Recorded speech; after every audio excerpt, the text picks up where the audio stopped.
guys, mababasa tayo. Yung tumulo na. Pwede ako dyan. Hindi pwede. Okay. Grabe. Pasok ka dito, itutok mo kami dito.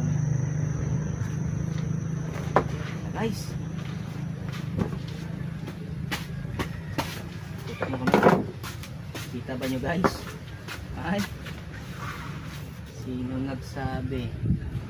Yan, tingnan nyo po ang laman. Yan guys, oh. Wala po yung space. Yan po ang tinumbaga. Kung tawagin Sarap. dito sa Mindanao is Magnolia. Dito naman sa Batangas is tinumbaga. Magandang variety po. Yan. Kukuha tayo isang laman guys ha. Dahil buto guys. Ang buto niya guys, ang cute. Yan. Mga kalaman.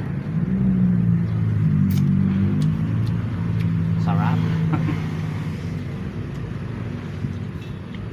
Panalaglag.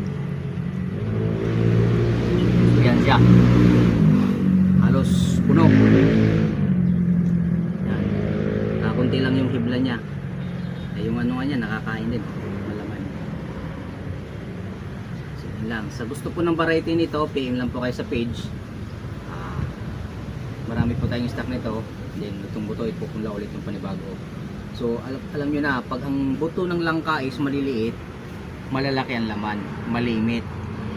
Hindi ka kumunong iba na mas marami pa yung ibla. So yun lang po, magandang umaga po.